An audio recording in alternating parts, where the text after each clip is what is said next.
Hello, hello, hello, hello, hello. Happy days to all. Sip of Wawa coffee to get rolling. So, gang, 2025 is here, and the team at Parks Casino has already started rolling out the headline entertainment for the new year. As I've said before, whatever you're looking for in terms of entertainment, they've got it. Concerts, comedy, MMA, boxing, all at the state of the art Excite Center in 2025, plus thousands of state of the art slots and live table games, a beautiful poker room, action, entertainment, excitement. They've got it all going on, all under one roof, plus great dining before the show. The Liberty Bell Gastro Pub and Beer Garden, the Parks Grill Steakhouse, Chicky and Pete's, or the Bamboo Noodle House. I have eaten at all of them, and they're superb. This is how you win. Parks Casino, the reggae sounds of Shaggy, actor Richard Kind from Curb Your Enthusiasm, funny, funny guy. Cole Swindell coming up on February 7, Jerry Cantrell from Alice in Chains, magician Michael Carbonaro, Colin Jost from SNL. I mean, holy smokes, Larry the Cable Guy. Dinner and drinks before the show. Stick around, play some games, have some fun. Get out of the cold. Parks Casino, you've got to be 21. Gambling problem, call 1-800-GAMBLER. Yesterday, 21,044 cast their ballots at Smerconish.com on the question of, after the passage of a few years, should the media delete past coverage of minor crimes? So it's an an internet content moderation issue. And we have another one today. So I read them as bookends. It'll be interesting to see if there's commonality in the responses. After the passage of a few years, should the media delete past coverage of minor crimes? 61.99% said no, leave it out there. Okay. Or a different way of me looking at it and saying less content moderation. Will today be a less content moderation result? We'll have to wait and see. What gave rise to me asking that question yesterday? It's a trend among a number of, I won't say local, I'll say regional media outlets in acceding to the wishes of readers who say, my name is available in your archives because of some non-violent crime that I committed in the past. And I'm talking about Cleveland.com, the Oregonian, NJ.com, the Bangor Daily News, and the Atlanta Journal-Constitution, among others. Some call this the right to be forgotten. And so each of these media outlets, in individual circumstances, because they make it clear that there's not a firm rule that governs. Each is a different case that has to be evaluated. Chris Quinn from Cleveland.com said it this way: the guiding question is, what's more valuable, this story remaining available to the public or this person being able to move on? And so they're not removing stories that speak to a conviction of a crime of violence, a sex offense, a crime against children, or public corruption. They're going to stay out there.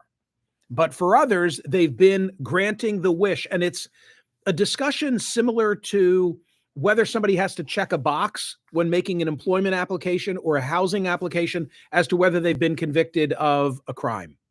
So 60% of our audience, roughly 60-40, those who voted say, do not remove that content, leave it out there. Okay, today's poll question. So we are living in an era of media fragmentation. I've so often said the days of us gathering around the television set for any particular show are over, unless it's the Super Bowl. We've all gone our separate ways. Technology has fueled the fragmentation of the media. But when all is said and done, the world's most powerful social platforms, X, Facebook, Instagram, and now are no longer moderating content. This on the heels of Mark Zuckerberg's announcement yesterday relative to Meta saying that they're going to dial back fact checking, which is really a significant story. And I am asking in today's poll question, what should be the greater priority? Should it be free speech when it comes to these social media platforms, or should it be trying to rid us of misinformation? And my own view is that I don't think they can do it. I think that it's a never-ending game of whack-a-mole I think that is very subjective.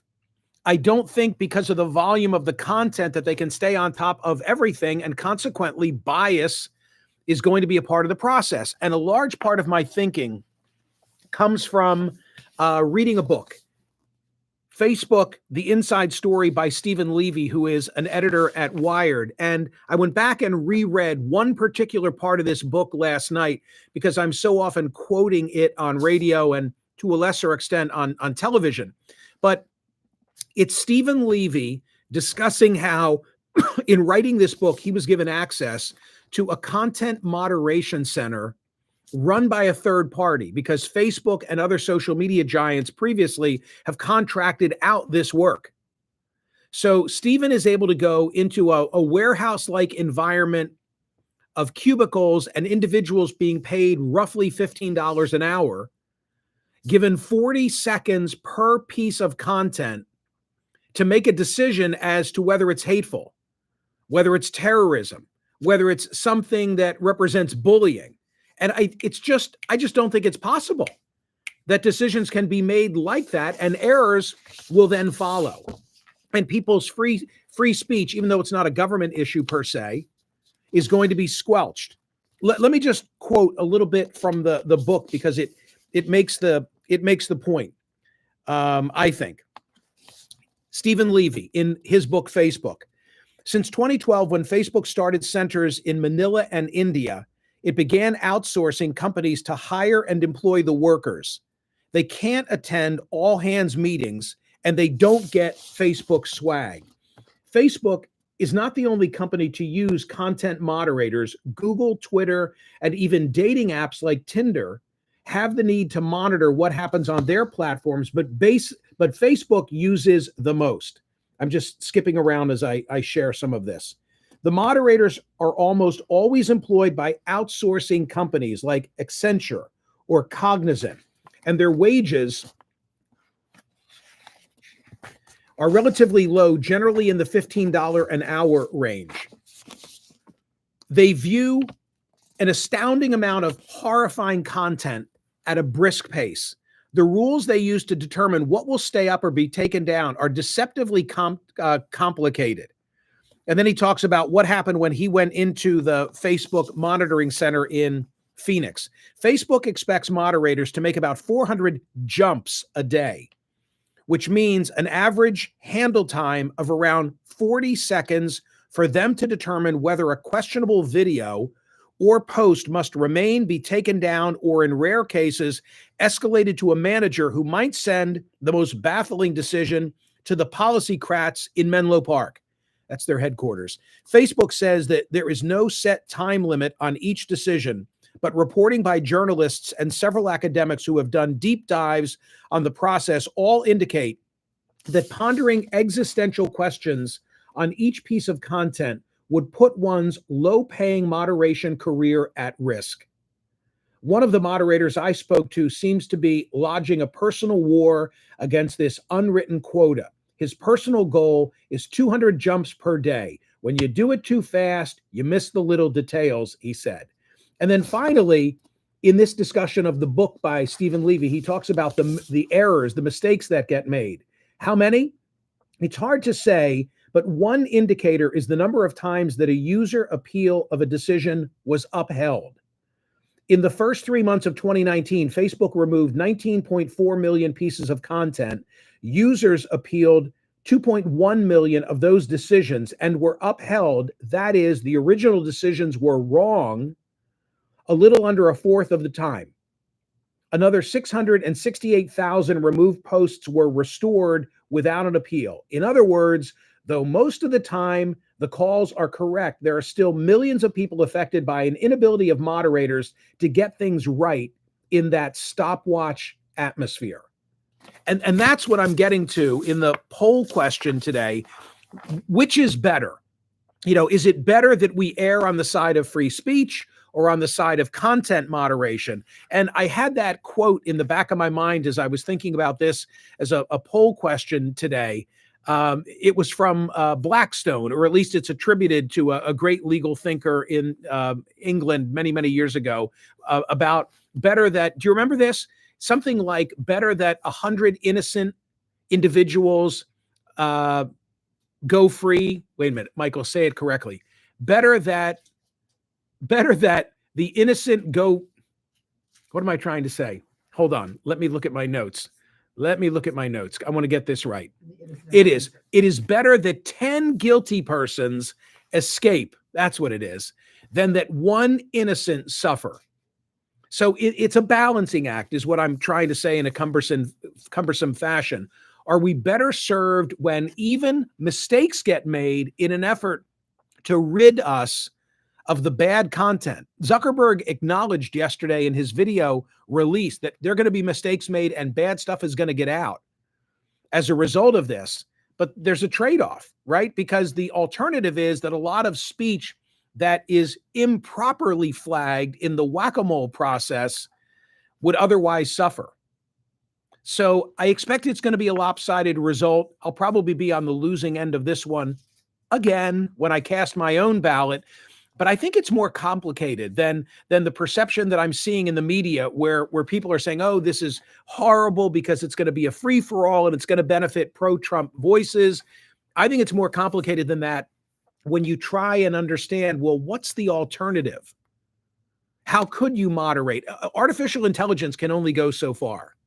So what should be the priority? Should they be focusing more on protecting free expression or on combating misinformation?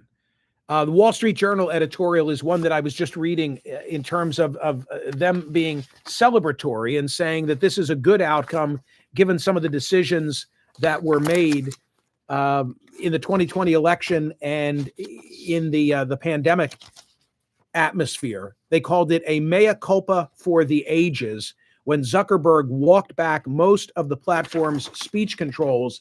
And then they listed different examples of things that had been squelched in the past that never should have been the case. Meta on Tuesday said that it will end its third-party fact-checking in the U.S. and adopt X.com system. Experts, like everyone else, have their own biases and perspectives, said the chief global affairs officer. This showed up in the choices some made about what to fact-check and how. Speech controls, he said, have gone too far and too often are getting in the way of free expression. So going to be interesting to see the way this plays out, but I want to know what you think. Go to Smerconish.com, cast your ballot on this question. Should Meta focus more on protecting free expression or on combating misinformation? Go vote, give you the result tomorrow. I'll see you. Thank you.